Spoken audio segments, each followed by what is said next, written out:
Alright, y'all, welcome back to the Tao of Investing. Today we're going to be talking about something a little bit different. As my channel's still kind of new to YouTube, I can only put shorter videos on it. But we're going to be talking about trust funds and why the wealthy use trust funds. Now, for those of y'all who don't know, trust funds are a really great way to protect wealth from a myriad of different things. And so we're going to kind of be focusing on that one today and why they're so important. So you've got different kind of trust funds. You've got living trusts, a testamentary trust, life insurance trust, charitable trust, charitable or a remainder trust, asset protection trusts, which is what a lot of rich people use, or wealthy people use, and special needs trusts. Now, the reason why there's various ones is because of, number one, what do you need it for? Alright? If it's a living trust, you can do a lot more stuff with it. If it's a life insurance trust, you know you're not going to touch that till somebody passes. Charitable trusts, if you set up a charity or some kind of non-profit, you need that. There are special tax codes involved. Asset protection trusts, such as an estate that's designed to be there for long term. For example, a lot of those older estates in Europe have been set up as trusts so that the maintenance on the building will stay for long periods of time. So the grass looks nice, the hedges are trimmed, they make sure the electricity's paid, things like that. Your trusts are always guaranteed to look for the future. And that typically separates people who are rich versus people who are wealthy. If you're wealthy, you're thinking of the future, as in the next 2 or 3 generations. You want legacy wealth. You want generational wealth. You train your children to focus on generational wealth. That is why some of the oldest companies in the world have generational wealth, such as the ones in Japan. It's all family focused. It's the family first, the individual second. When you have generational wealth, the generational wealth comes first to take care of anybody coming down the line, and then it's the individual. So that health care for the older generation is done. Meanwhile, education and child care for the younger generation is taken care of as well. We as Americans have forgot that. Key steps in setting up a trust. Collect key details and information. Seek out professional assistance from a trusted financial advisor and attorney. You will need an attorney to set up a trust fund. Draft and execute the governing trust agreement. Register the trust with the IRS by obtaining a tax ID number. You will need those.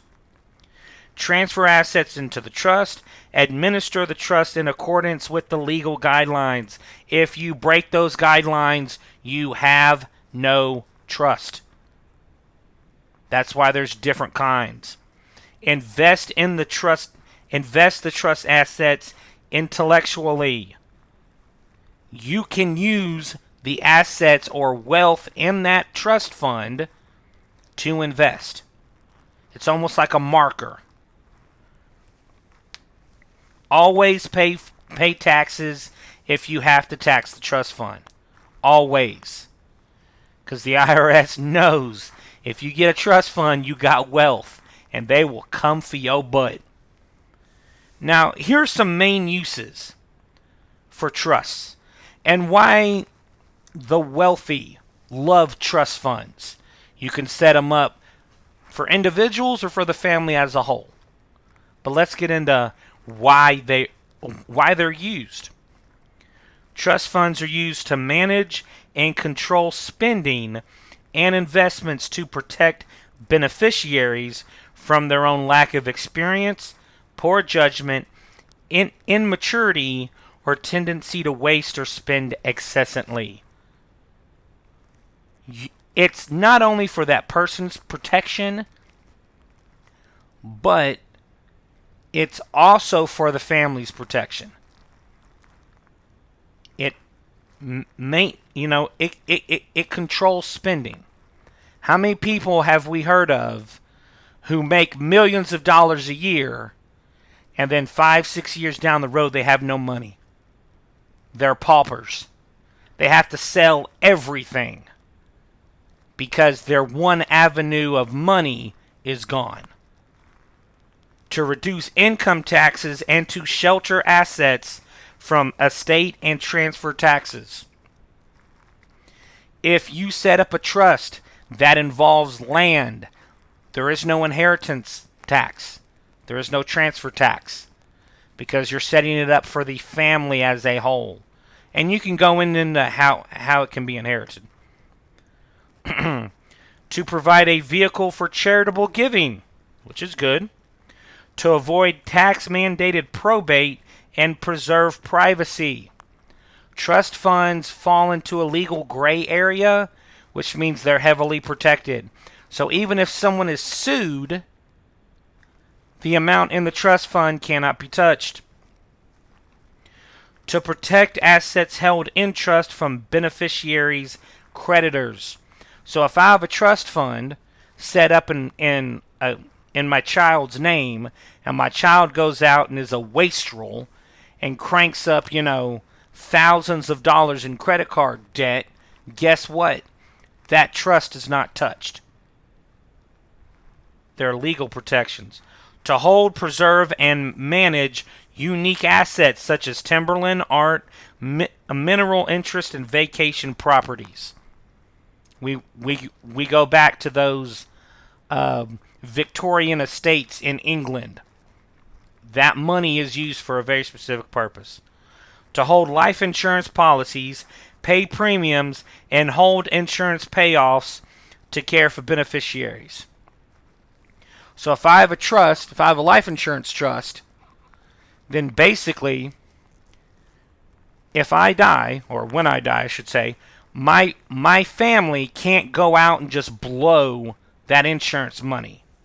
It can only be used for certain things, such as paying bills, rent, things of that nature, to make sure the family's taken care of, and Uncle Sam can't touch it. Hold assets while planning for business succession.